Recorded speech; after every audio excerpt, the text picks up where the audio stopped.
I write over the book of Judges, righteousness exalteth a nation, but sin is a reproach to any people. That's Proverbs 14:34. You have in the book of Judges a philosophy of history, and a philosophy of history which has been followed down through the centuries. Isaiah comes to it also, and we're going to see it in this book as we get into it. Now, this book apparently, the book of Judges, it records a period between Joshua and also the first king that came on the scene, which was Saul. And it was a period in which judges ruled, and you have here this particular period that's given to us. And the reason I say that this was written in that period is because I think about 4 times here in the book of Judges it says, in those days there was no king in Israel. Evidently it comes from the time when there was a king, and it looks back to the time when there was no king in the land. I think that is obvious there. And I believe that the verse that we'll have to refer to more than any others, the last verse in the book of Judges, in those days there was no king in Israel. Every man did that which was right in his own eyes. Every man did his own thing in that day. And it wasn't good, friends. The book of Judges is a book that will give to us a philosophy of history. I think that is one of the great purposes of the book. And we'll see that as we get into it. We have, for instance, I think a twofold purpose that the book serves.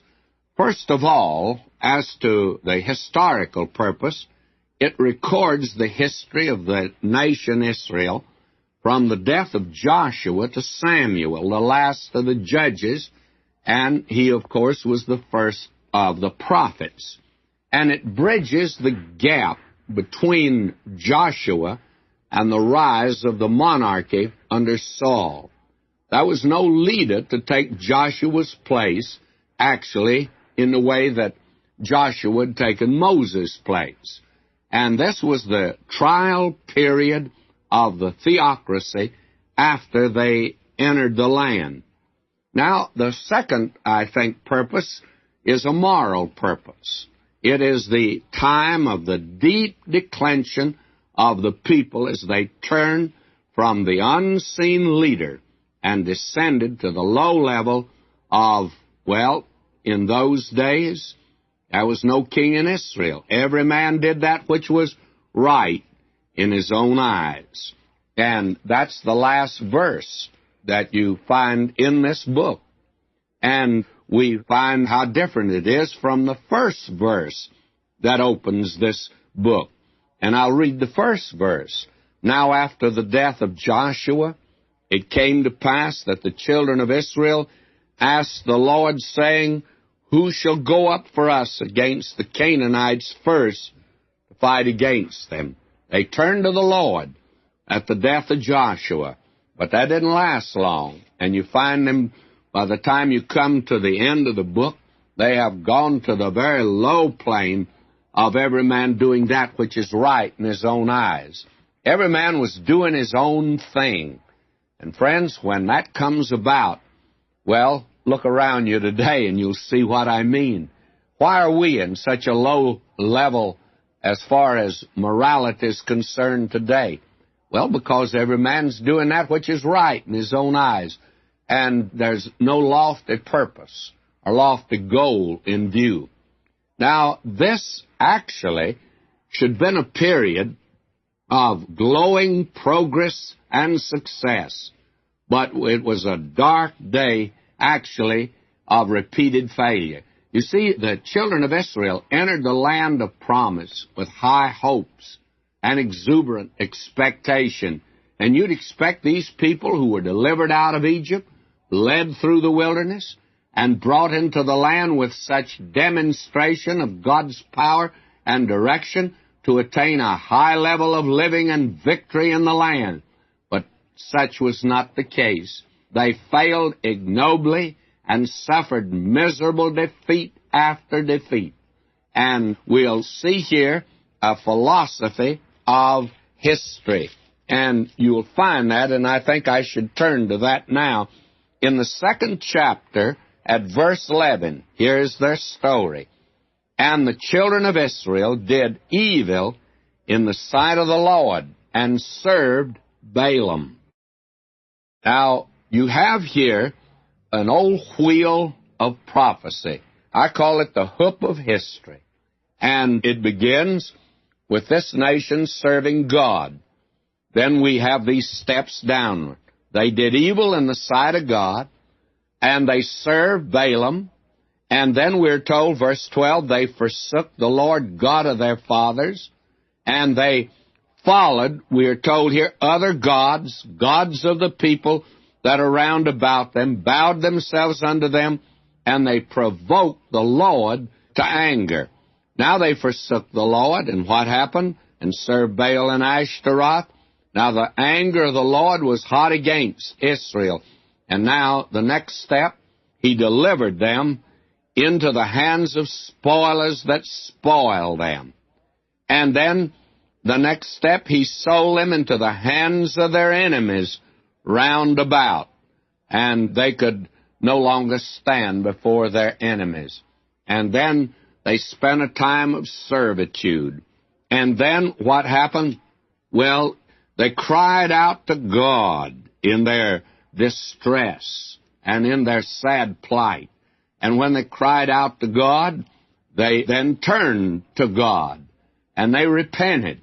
And then God heard their prayer. Judges were raised up. He delivered them.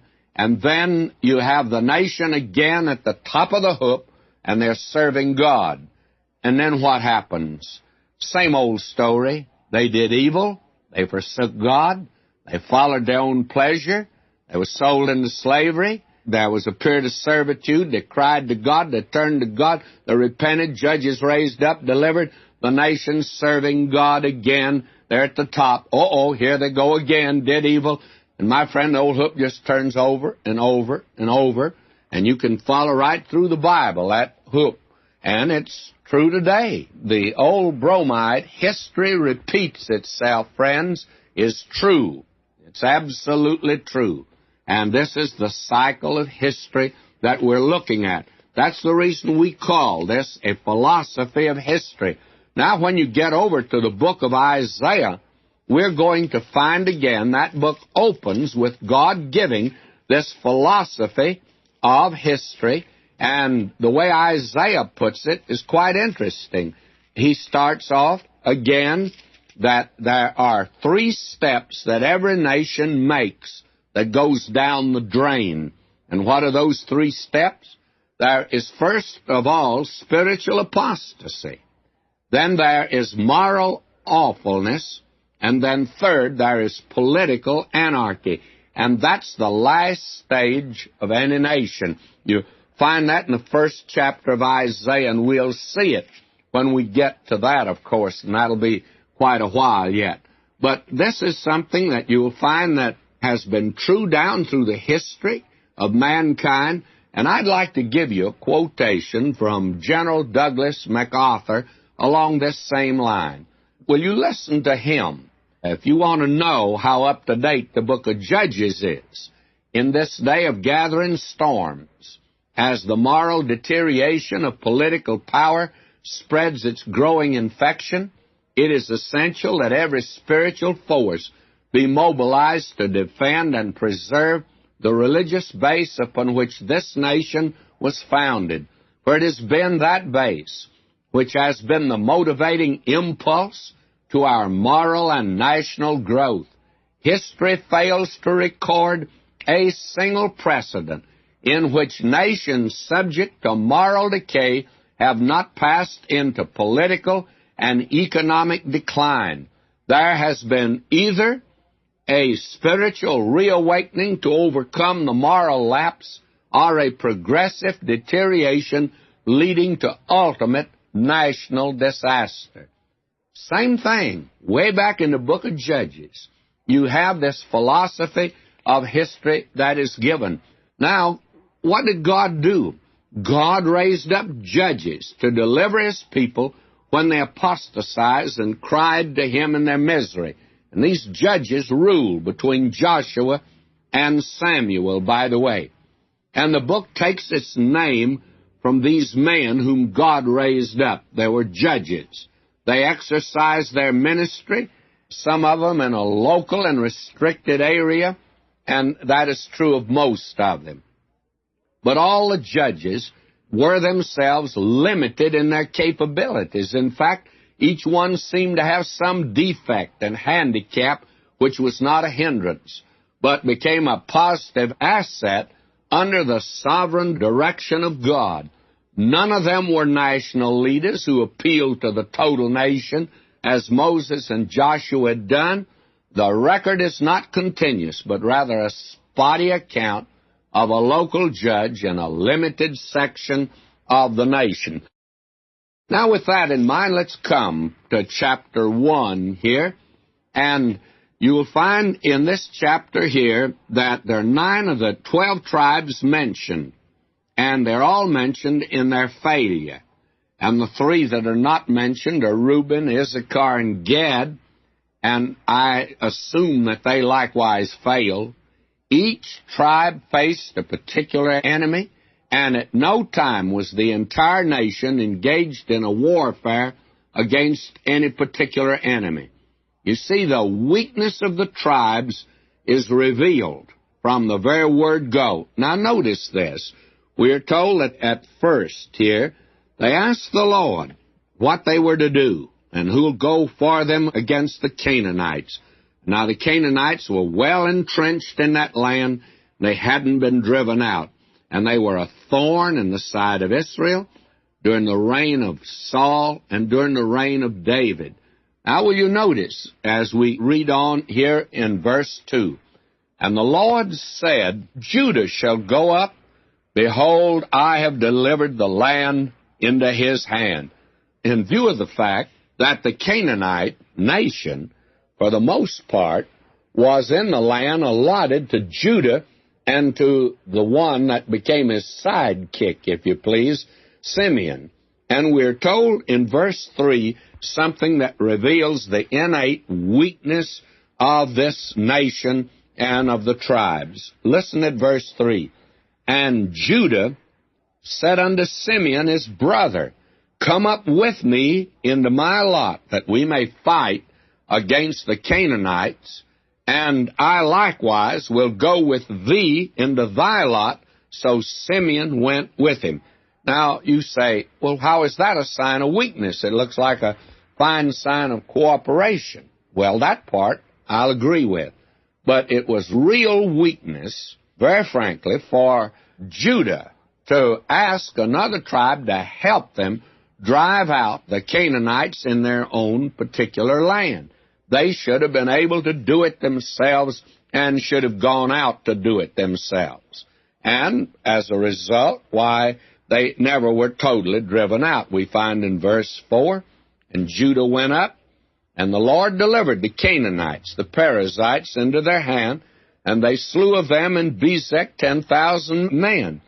Now you would think that after this first step, that the people in Judah would be now confident and that God would deliver it into their hands.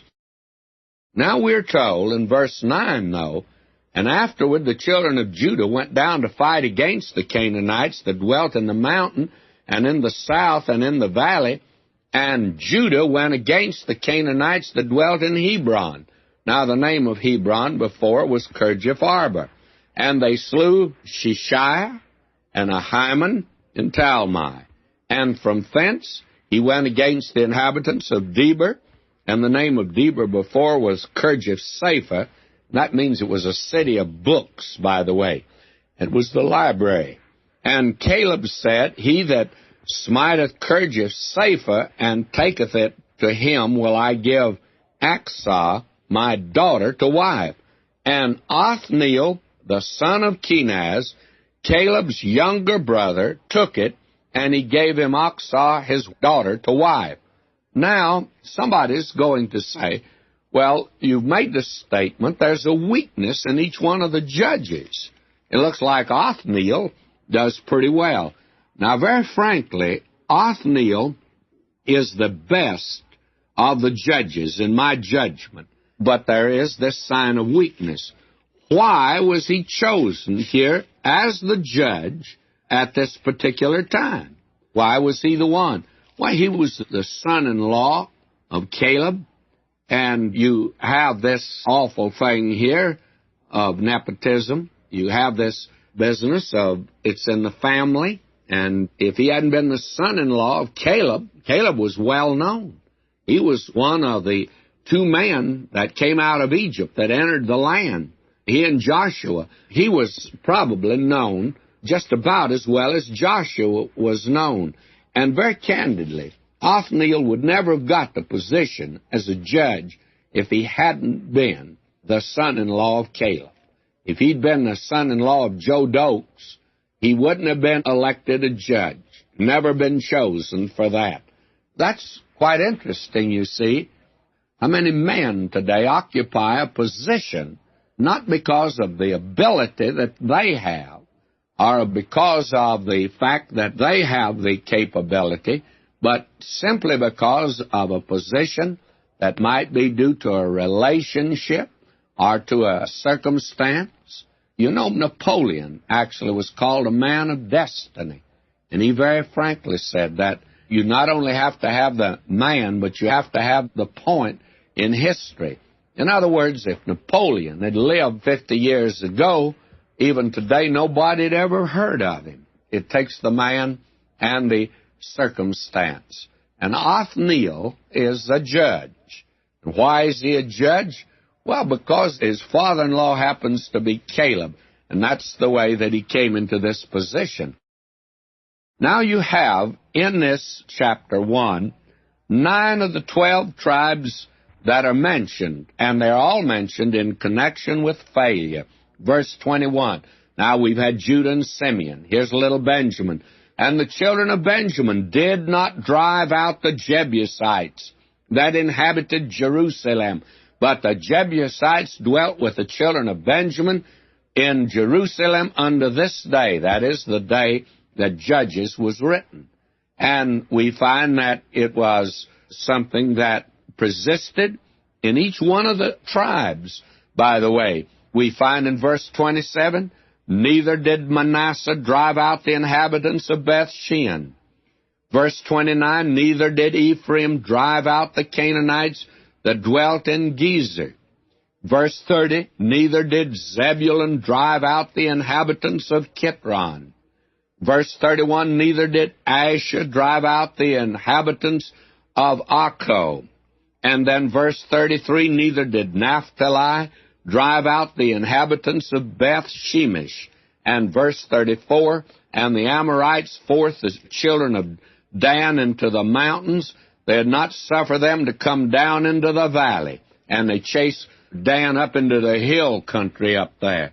May I say to you, friends, they're in the promised land. God has given it to them.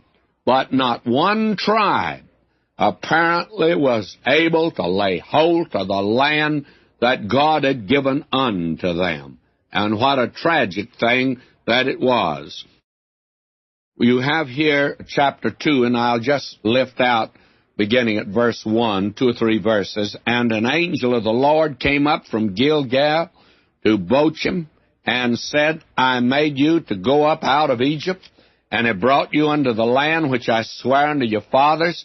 And I said, I'll never break my covenant with you. Now I believe again the angel of the Lord here is none other than the pre-incarnate Christ.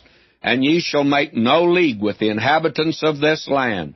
Ye shall throw down their altars. But ye have not obeyed my voice. Why have ye done this? Wherefore I also said, I will not drive them out from before you, but they shall be as thorns in your sides, and their gods shall be a snare unto you. And, of course, that's what happened. Then we have this philosophy of history, that little hoop of history that I gave you. And if you have our notes and outlines, you do have that chart that we have there of this hoop and the philosophy of history. Now you have God raising up now judges for these people. Verse 16, nevertheless the Lord raised up judges, which delivered them out of the hand of those that spoil them. In other words, each time that the nation Israel hit the bottom, why, God raised up judges unto them. Now we have in chapter 3 then, and I'm moving right along here, we have the era of the judges. And we find in chapter 3 that the children of Israel have intermarried with the Canaanites, the Hittites, the Amorites, the Perizzites, the Hivites, and the Jebusites, and the Electrites. Believe me, they've married into all the tribes, and God had forbidden it. Verse 1, now these are the nations which the Lord left to prove Israel, by them even as many of Israel as had not known all the wars of Canaan, only that the generations of the children of Israel might know, to teach them war, at the least such as before they knew nothing thereof. And now they're given here, the 5 lords of the Philistines, the Canaanites, the Sidonians, and the Hivites. And we'll find as we proceed through the Bible, the Old Testament, these enemies will occur again and again, and they were indeed a thorn in the flesh of the nation Israel. Now you have actually the first apostasy now, and will you notice it? Verse 5, the children of Israel dwelt among the Canaanites, Hittites, Amorites, Perizzites, Hivites, Jebusites. Verse 6, and they took their daughters to be their wives, gave their daughters to their sons, and served their gods. And the children of Israel did evil in the sight of the Lord, forgot the Lord their God, and served Baalim and the groves. Therefore the anger of the Lord was hot against Israel, and he sold them into slavery. Now, who was the first judge? Verse 9, and when the children of Israel cried unto the Lord raised up a deliverer to the children of Israel, who delivered them, even Othniel, the son of Kenaz, Caleb's younger brother. Now, if he hadn't been a younger brother, you see, of Caleb, married his daughter, you'd have never heard of Othniel. But notice, now God will use him. And the Spirit of the Lord came upon him, and he judged Israel, and went out to war. And the enemy was delivered in his hands, and the land had rest 40 years, and Othniel, the son of Kenaz, died. Now here is your first judge. He's one of the better judges. I think probably the best judge that they had. And what is the criticism of him? Well, no great criticism. The only thing is, he was not capable in himself. He did not become the leader because of his outstanding ability, but because of who he was, the younger brother of Caleb, and also married his daughter. So Othniel is the first judge. And it's amazing what kind of men that God will use. Maybe it's the reason he'll use you and me. This book will certainly encourage you, friends. All of these judges are little men. There's not a big one actually in the lot. And these men were used of God because actually they were, well, I have to say it, they were characters, odd characters, by the way. And the very oddness caused God to use them. And he was unable to use them because of that. Now, Othniel belonged to a good family. In fact, the best of the lot, by the way. Actually, Caleb, I feel, was one of the great men that you could put along with Moses and with Joshua. I'm sure of that. And we have already, of course, seen his story. But now he had good antecedents. He came from a very fine family. Here he occupied this position. And then we find that the Lord actually called him, as we saw. And not only that, but the Spirit of the Lord came upon him. We're told here in verse 10, the Spirit of the Lord came upon him, and he judged Israel. This man had a lot going for him. There was no glamour connected, though, with him. Nothing spectacular. It just says here, and the land had rest 40 years, and Othniel, the son of Kenaz, died. That's all that's said about him, by the way. Most biographers are very much like that. They have a difficulty.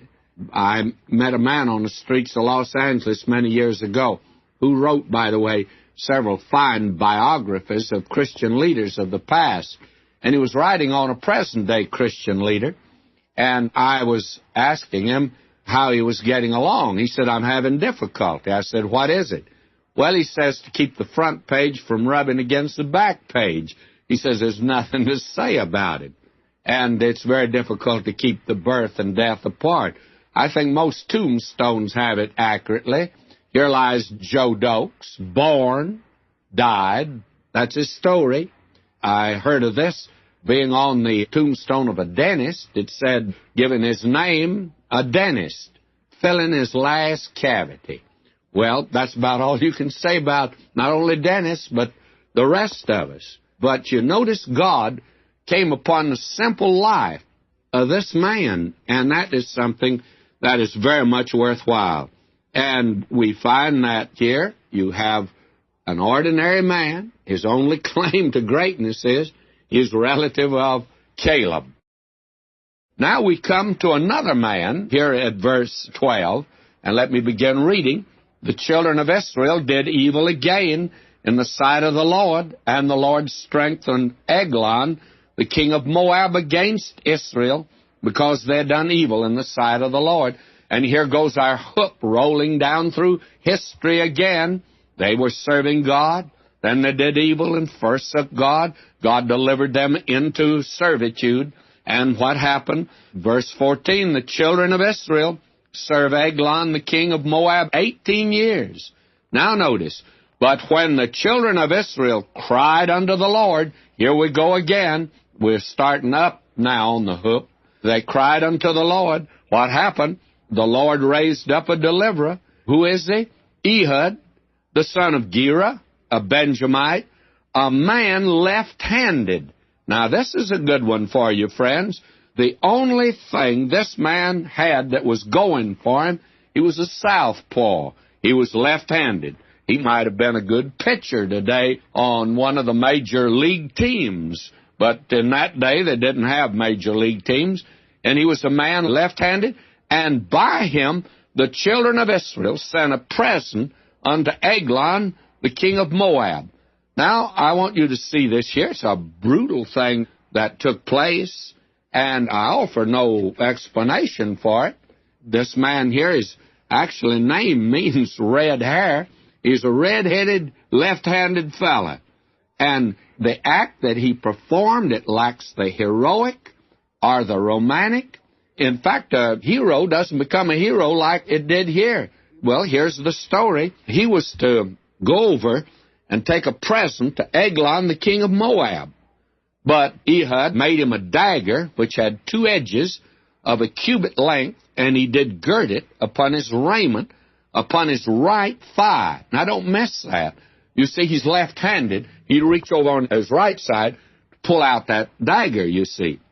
Well, in that day, when they searched anybody, they just looked on the left side because everybody was right-handed. I mean, very few people left-handed, and so when they search him, and notice what happens here when they did, he brought the present unto Eglon, king of Moab, and Eglon was a very fat man. Here's a big fat king now. And when he had made an end to offer the present, he sent away the people that bare the present. But he himself turned again from the quarries that were by Gilgal and said, now he delivered the present, those with him, but when he started back, he left the delegation that came back with him, and he pretended he had a secret errand unto the king, and he did, by the way. It's quite a secret. I have a secret errand unto thee, O king, who said, keep silence, and all that stood by him went out from him. He said, I have a very secret message for you, and the king thought he was going to hear something, that really was secret, and he sent everybody out. And Ehud came unto him, and he was sitting in a summer parlor, which he had for himself alone. And Ehud said, I have a message from God unto thee. And he arose out of his seat And Ehud put forth his left hand and took the dagger from his right thigh and thrust it into his belly. And the haft also went in after the blade, and the fat closed upon the blade, so that he could not draw the dagger out of his belly, and the dirt came out. Now, friends, here's just about as bloody a thing as you can look at, and it's not a very pretty thing. These are the days of the judges, and this man now, a left-handed man, went in with a secret. What do? Why, they search him. You know, the Secret Service of that day, they went down his left side, and there wasn't any dagger there, but he had it on the other side. And so he took it out at the convenient moment, and he plunged it into this big fat man, and what happened? Why, the dagger was just covered by the fat of the man, you see. And, well, he stuck him, friends, like you would a pig. It wasn't a cowardly act. It took courage to do what he did, and he did it almost by chance, because it would have been very difficult for a right-handed man to have got in there and have done this, you see. But you wouldn't quite call this the heroic way of doing it, would you? I'm sure that we'd think of another way. Well, notice what you have here. Then Ehud went forth through the porch, shut the doors of the parlor upon him, and locked them. When he was gone out, his servants came, that is, the servants of the king here came, and they waited around. They didn't want to go in without the king calling them. And when they saw that, behold, the doors of the parlor were locked, they said, surely he covereth his feet in his summer chamber. In other words, he's taking a nap. Doesn't want us to disturb him. And they tarried till they were ashamed. They just kept thinking he'd wake up, and he didn't. And they waited until it was really embarrassing. And what happened? Well, they finally took a key, they opened them, and behold, their Lord was fallen down dead on the earth. And Ehud escaped while they tarried, and passed beyond the quarters, and escaped into Serath. Now, while all this time was going on, it gave Ehud an opportunity to escape and get beyond the land of Moab, where they could reach him. And in verse 27, it came to pass, when he was come, that he blew a trumpet in the mountain of Ephraim. And the children of Israel went down with him from the mount, and he before them.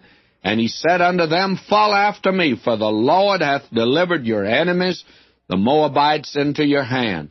And they went down after him, took the fords of Jordan toward Moab, and suffered not a man to pass over. And they slew of Moab at that time about 10,000 men, all lusty and all men of valor.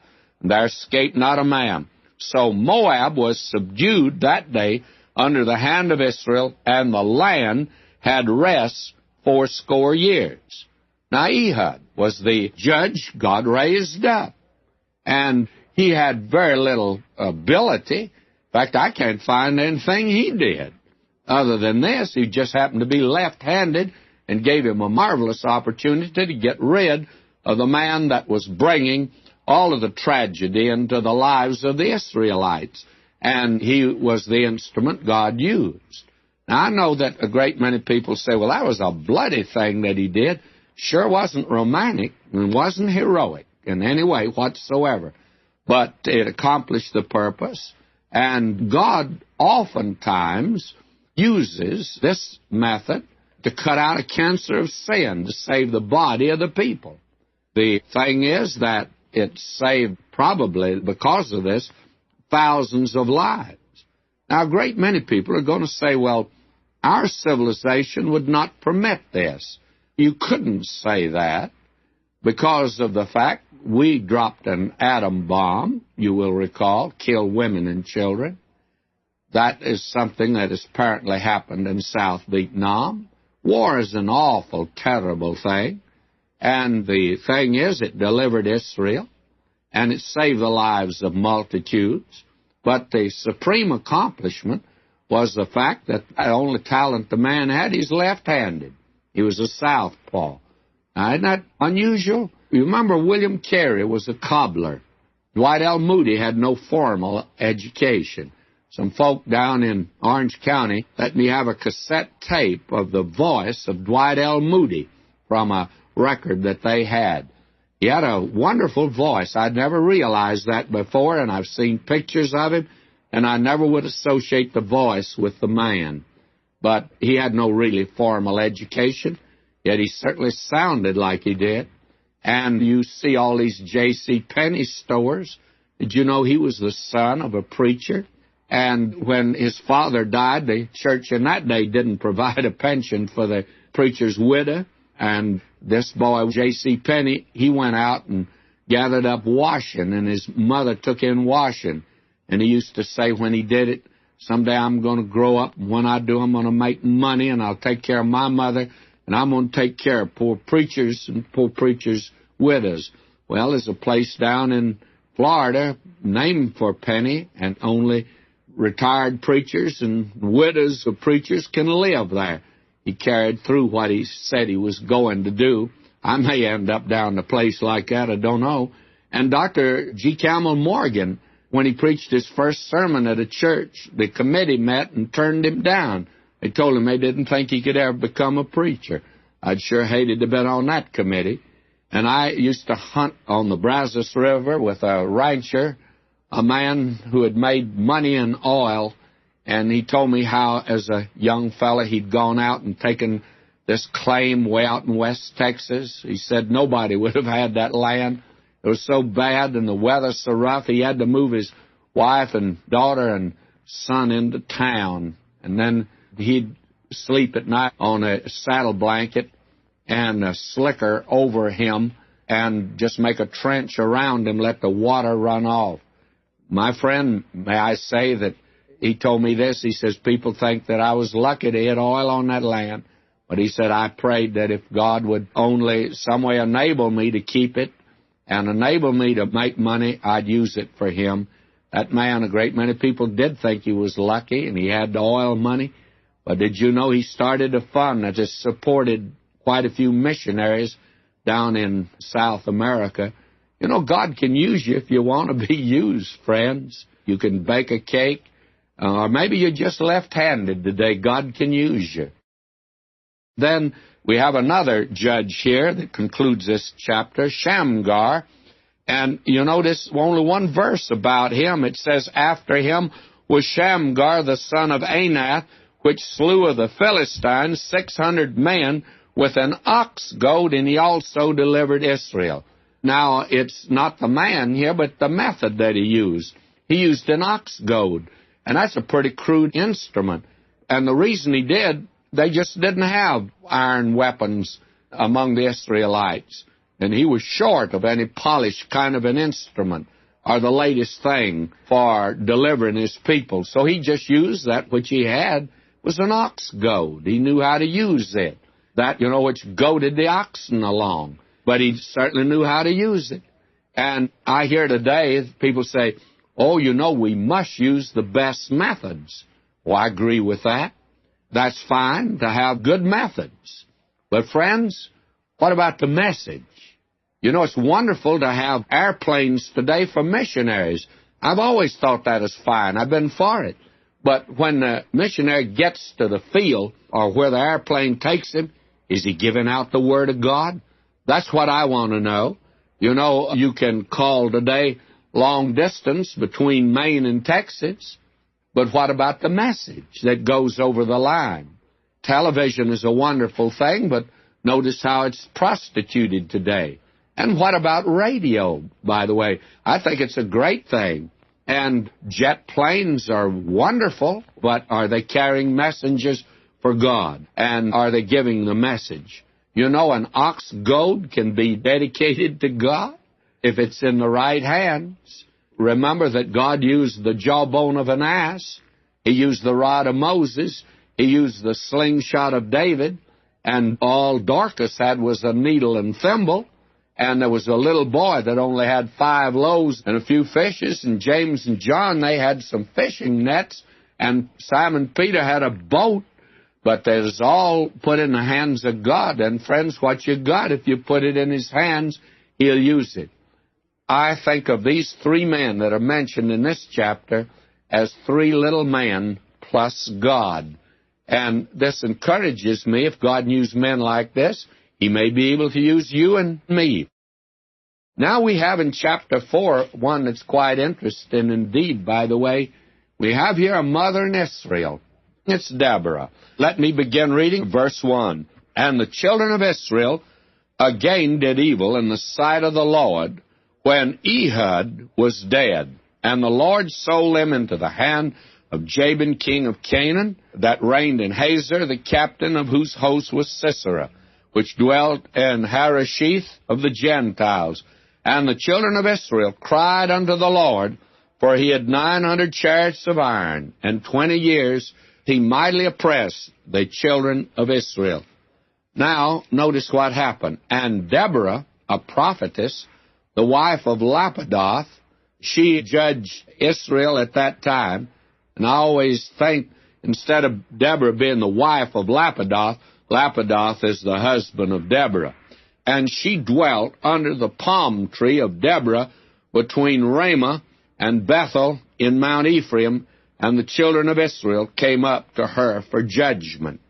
And she sent and called Barak, the son of Abinoam, out of Kadesh Naphtali, and said unto him, Hath not the Lord God of Israel commanded, saying, Go and draw toward Mount Tabor, and take with thee 10,000 men of the children of Naphtali and of the children of Zebulun, and I will draw unto thee to the river Kishon Sisera, the captain of Jabin's army, with his chariots and his multitude, and I will deliver him into thine hand.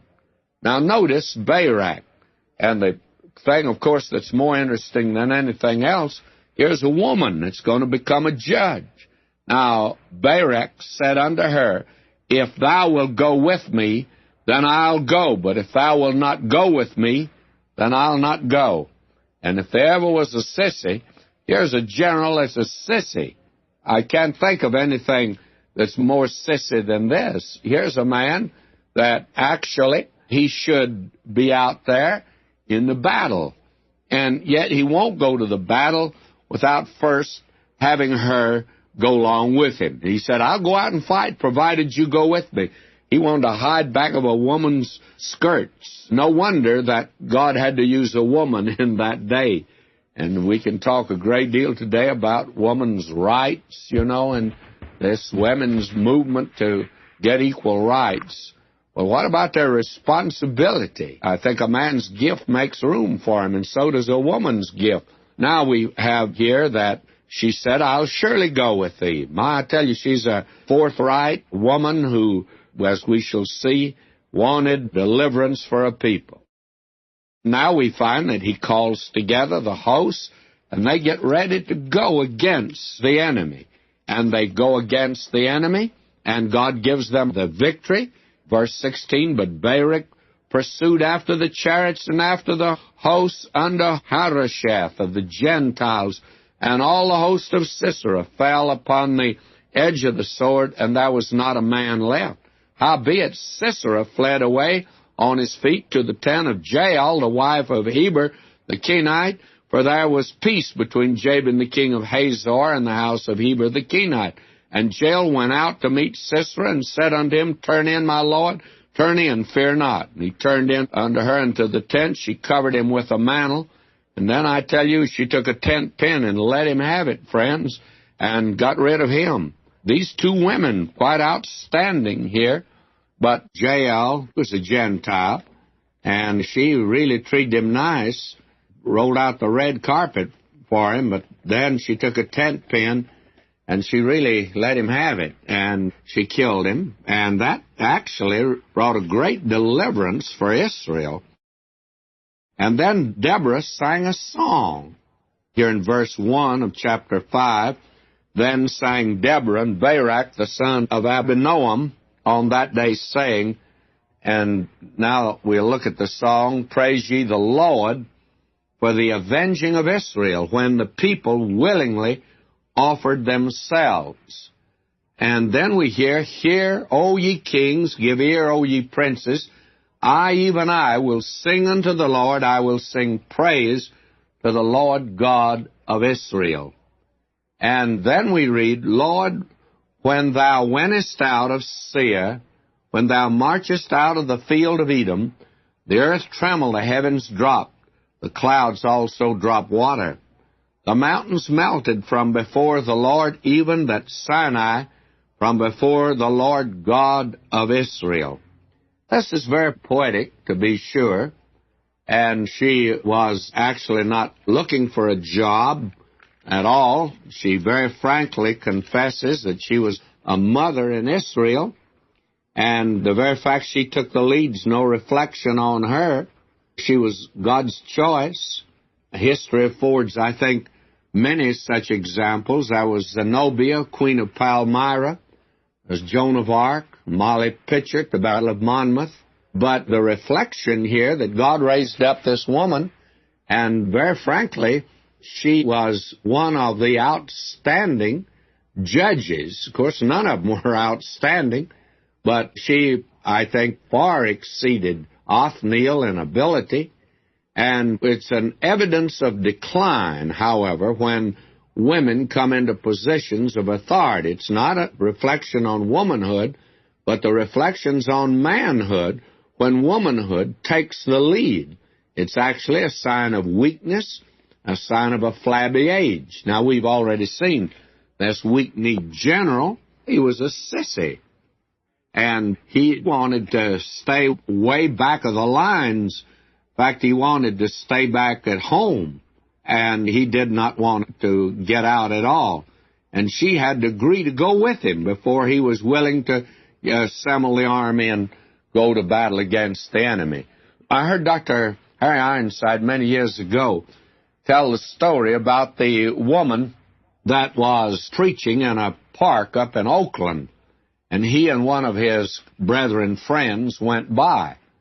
And this friend of his deplored the fact that there was a woman preaching. And he went on to say it's a shame that a woman gets up and preaches like that she shouldn't be doing that. Well, Dr. Ironside said, I agree with you, it's a shame, but not that a woman's preaching, but that there's not a man to take her place. Regardless of what you might think, and I know I may sound like a square, especially in this day of women's rights, and I made this statement as far back as 1948. America is paying an awful price for taking women into defense, making waves and wax, and women in industry. And we will pay a price. We'll have a backwash of immorality. Well, we did, didn't we? I'm no prophet. I don't claim to be that, but certainly it came to pass. And first there was an epidemic of women shooting their husbands, deserting their children, committing suicide, and dope peddlers. And very candidly, we hear today about different things being a menace of this country. There are those that say inflation is, others say communism is. Well, I'd like to add one. I think that the home is the place today where the greatest danger is, and that's the place where woman has a part. Now, I want you to notice that this woman, Deborah, actually, she didn't want to do this. Jabin was king of the Canaanites, and God sold Israel into slavery to the Canaanites.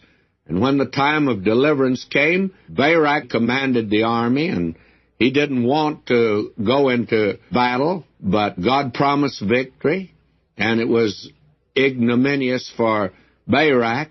After the battle, there was a great victory, and Deborah and Barak sang a song. It was composed by Deborah, and it's a mother's song. It's one of the first songs in the history of the race. We've seen several before, and it's one of the most important, and it was a very dark day. Notice now what they say here, verse 6, in the days of Shamgar, remember, he was the judge that used an ox goad, the son of Anath, in the days of Jael, the highways were unoccupied and the travelers walked through byways. The inhabitants of the villages ceased. They ceased in Israel until that I, Deborah, rose, that I arose a mother in Israel. Now notice it was a day of lawlessness. It was a day of grave immorality. There was corruption in the government. And it says that it wasn't safe to walk the highways. They were unoccupied. and the travelers walked through byways. They wouldn't take the main route. And we're hearing so much today about women don't dare walk the streets.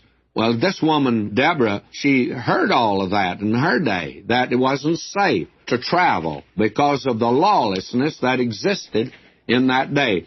Then she mentions the fact that there were no leaders. The inhabitants of the village ceased. They ceased in Israel until I, Deborah, arose, that I arose a mother in Israel. The rulers ceased. There was a lack of leadership. There's no great man at all. And she was a mother. She had a mother's heart. Very candidly, she did not want to take the lead. But there wasn't any man to take the lead. How tragic it was. And very candidly, she wanted something better for her boy than grass and hippieville and dope and marijuana and modern music.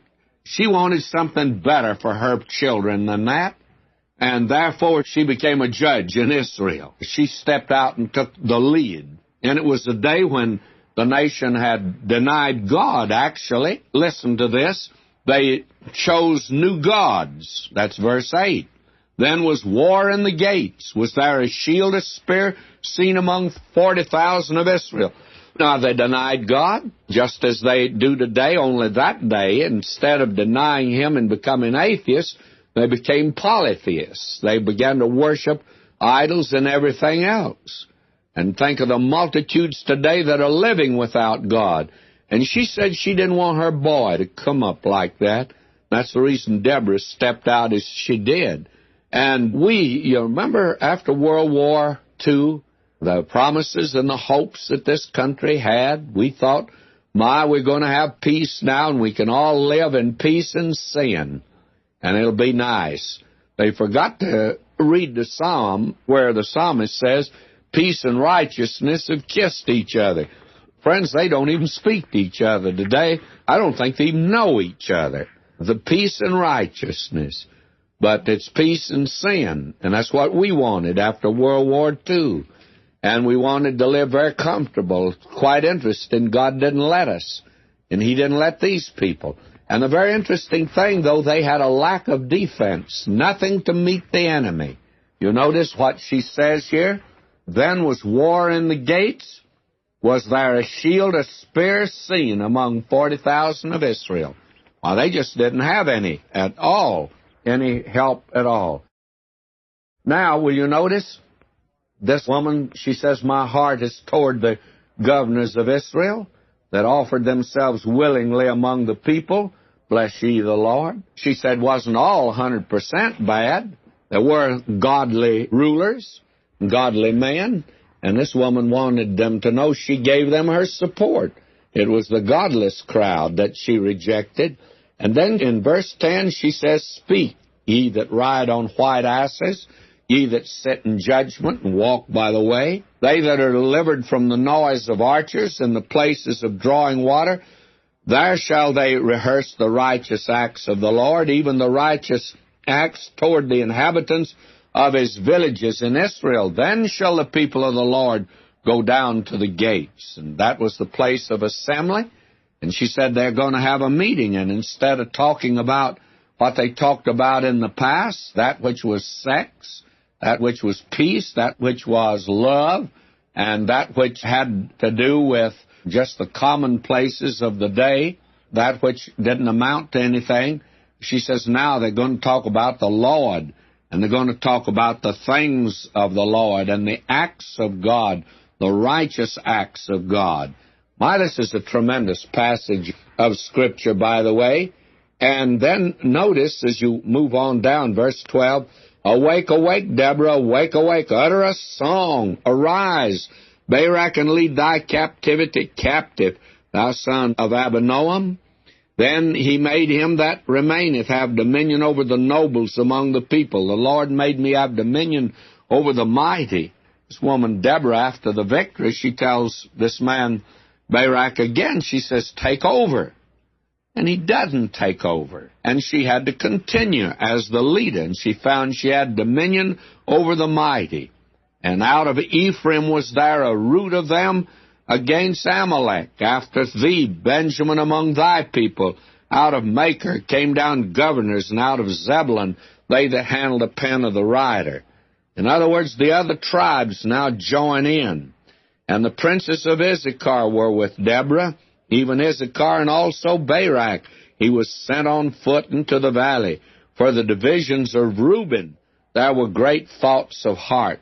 But some of the tribes didn't help, and one of the tribes was Reuben. Reuben didn't send up reinforcements. Reuben wasn't there to give the support that they should have given. And they were a neighbor, and they were close by, and they didn't. And then there were others that didn't. Verse 16, why abodest thou among the sheepfolds to hear the bleatings of the flock? Reuben stayed with their job. They felt like that they should continue with their flocks. They couldn't turn them over to somebody else. For the divisions of Reuben, there were great searchings of heart. They just stayed by and acted as if there was no war at all. They burned their draft card. They didn't come. And then verse 17, Gilead abode beyond Jordan. And why did Dan remain in ships? He was busy in commerce. He didn't want to come. Asher continued on the seashore and abode him in the beaches. You know, human nature never changes. We're living in a day and have come through 2 world wars and the Korean War and now the Vietnam War. And these things that are mentioned here, they're very commonplace today also. We find that there are those today that have from the beginning. They went into big business. They didn't help at all. They didn't join in. Very candidly, I don't know about you, and I ought not probably to interject this here, but when I see some of these young fellas that are hanging around that burn their draft card, and I think about that fine bunch of young fellas, and I've had quite a few of them in churches I've served, that they went right to the front and some of them gave their lives. I just have to put it down, friends, that I feel like this woman here did. There's great searchings of heart. They let their country down, and they shouldn't have done that. Now we're told here Zebulun and Naphtali were a people that jeoparded their lives under the death in the high places of the field, but there were 2 tribes that they really fought. Then we're told here the kings came and fought. Then fought the kings of Canaan and Taanach by the waters of Megiddo. They took no gain of money. Actually, they had some allies that were formerly enemies. They helped there at the waters of Megiddo. And this is up right near what will be Armageddon someday. Verse 20, they fought from heaven, the stars in their courses fought against Sisera. And again, we have this before us, and I don't think we're looking here at poetic language in any way whatsoever, friends. My feeling is that it could truly be said that in this particular case, and what it means, of course, is that heaven, that God was against this enemy. That's the thing that's very important. Then we're told the river of Kishon swept them away, that ancient river, the river Kishon. O my soul, thou hast trodden down steps. Then we come to one of the strangest verses, and here's what it says, verse 23, Curse ye Meroz, said the angel of the Lord. Curse ye bitterly the inhabitants thereof, because they came not to the help of the Lord against the mighty. Now, I very frankly do not know who Meroz is. I haven't any way of knowing, but there's one thing for sure. I wouldn't want to be Meroz, and I wouldn't want to be an inhabitant of that city, a Meroz. Notice the thing that is said, curse ye Meroz. They didn't come to help the work of the Lord. May I say to you that around us today there are multitudes of folk that are not coming to the help of the work of the Lord. This is something that's very important for us to see here. Now will you notice verse 24. Blessed above women shall Jael, the wife of Heber, the Kenite, be. Blessed shall she be above women in the tent. The heroine of the day was Jael, and not Barak, but the dastardly deed that she did. God doesn't approve of the deed. But this was a time of war and the aftermath of war, a holocaust of battle, broken bodies and the fruit of war, men's souls blackened and scarred, the foliage of civilization removed like thin veneer, snarled and gnarled trunk of barbarianism is revealed. And again, I repeated, Sherman was right about war. This woman, she did an awful thing. A woman's been made finer than the man. Never know just why they cry when they do. And there's something fine that's gone out of life today, by the way, and I think it concerns womanhood. Women, you notice, they cry at a funeral. That seems natural. Then they cry at a wedding. Maybe they know too much. I don't know, but I notice they do that. Then you find that this mother's heart in this song is revealed. She remembers that Sisera, though the enemy, and he was slain in this brutal way, that he had a mother.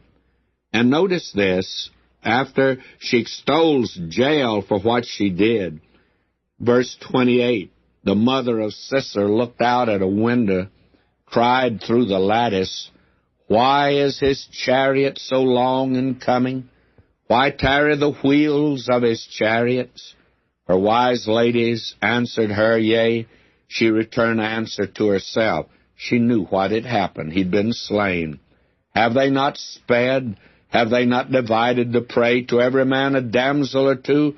To Sisera prey of divers colors, a prey of divers colors of needlework, of divers colors of needlework on both sides, meet for the necks of them that take the spoil. And she thought all the time that her boy would be coming, and he didn't come. And even in this case, the heart of Deborah went out to her because she was a mother, you see. There have been mothers of the past that have overcome handicaps of evil days like this woman Deborah lived in. Read the story of Augustine. He had a marvelous mother by the name of Monica who prayed for him.